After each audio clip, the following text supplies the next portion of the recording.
Dear students, കഴിഞ്ഞ ദിവസം വീണ്ടും NTA ഭാഗത്തു നിന്ന് മറ്റൊരു അപ്ഡേറ്റ് ഇവിടെ വന്നിരിക്കുകയാണ്.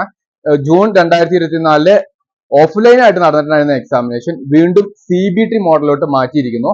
21 ഓഗസ്റ്റ് മുതൽ സെപ്റ്റംബർ 4 വരെയാണ് സമയം. അപ്പോൾ നിങ്ങളുടെ മുമ്പിലുള്ള പ്രധാനപ്പെട്ട ചില കാര്യങ്ങളാണ് പറയുന്നത്. കൃത്യമായിട്ട് ശ്രദ്ധിച്ച് കേൾക്കുക, അതിനനുസരിച്ച് പ്രവർത്തിക്കാനും ശ്രമിക്കുക.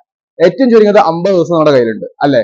അപ്പൊ ഈ 50 ദിവസത്തെ നിങ്ങൾ എങ്ങനെ പ്രൊഡക്റ്റീവായിട്ട് യൂട്ടിലൈസ് ചെയ്യണം? ഞാൻ വീണ്ടും പറയുന്നു, നമ്മുടെ മുമ്പത്തെ വീഡിയോയിൽ പറഞ്ഞതുപോലെ തന്നെ ഏറ്റവും പ്രധാനപ്പെട്ട കാര്യം പേപ്പർ 1-ന് നിങ്ങൾ ഇമ്പോർട്ടൻസ് കൊടുക്കണം. വീക്ക് ഏരിയസ് ഐഡന്റിഫൈ ചെയ്യണം. എങ്ങനെയാണ് അത് ചെയ്യേണ്ടതെന്നുള്ളത് മുമ്പത്തെ വീഡിയോയിൽ നമ്മൾ പറഞ്ഞിട്ടുണ്ട്.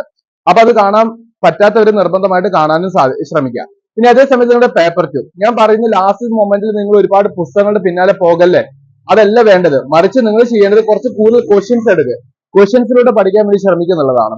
ഫോർ എക്സാമ്പിൾ ഹിസ്റ്ററി എന്ന് പറയുന്ന ഒരു സബ്ജക്ട് നമ്മൾ കൊടുക്കുന്നുണ്ട്, നിങ്ങൾക്ക് അറിയാലോ. അപ്പൊ ഹിസ്റ്ററിയിൽ നമ്മൾ 100 ക്വസ്റ്റ്യൻസ് ഡിസ്കസ് ചെയ്ത വീഡിയോ യൂട്യൂബിൽ കിടപ്പുണ്ട്. അപ്പൊ ആ ക്വസ്റ്റ്യൻസിലൂടെ എങ്ങനെയാണ് ക്വസ്റ്റ്യൻസ് വരുന്നത് അല്ലെങ്കിൽ വരാൻ സാധ്യതയുള്ളത്, അതിലൂടെ നമുക്ക് എങ്ങനെ എലിമിനേറ്റ് ചെയ്യാം. ദ പോയിന്റ് ഇസ് ദാറ്റ് നമ്മൾ ക്വസ്റ്റ്യൻ സോൾവ് ചെയ്യുക എന്നുള്ളതാണ്. അത് പേപ്പർ 1 ആയാലും പേപ്പർ 2 ആയാലും ക്വസ്റ്റ്യൻ സോൾവ് ചെയ്യുക എന്നുള്ളതാണ് അൾട്ടിമേറ്റ് എയിം. അപ്പൊ ആ അൾട്ടിമേറ്റ് എയിമിന് വേണ്ടി കൂടുതൽ ക്വസ്റ്റ്യൻസ് പ്രാക്ടീസ് ചെയ്യുക എന്നുള്ളതായിരിക്കണം നിങ്ങളുടെ പ്രധാനപ്പെട്ട ഒബ്ജക്റ്റീവ്. അപ്പൊ അതിനുവേണ്ടി പഠിക്കാൻ വേണ്ടി ശ്രമിക്കുക. കൂട്ടത്തിൽ ഡിസ്ക്രിപ്ഷൻ ബോക്സ് നോക്കിയേക്ക് ഒരുപാട് ടെലിഗ്രാം ചാനലുകൾ കാണാൻ വേണ്ടി സാധിക്കും. അതൊക്കെ യൂട്ടിലൈസ് ചെയ്യുക. അതിൽ വരുന്ന ക്വസ്റ്റ്യൻസും അപ്ഡേറ്റ്സും കാര്യങ്ങളൊക്കെ കൃത്യമായിട്ട് നോക്കാനും ശ്രമിക്കുക.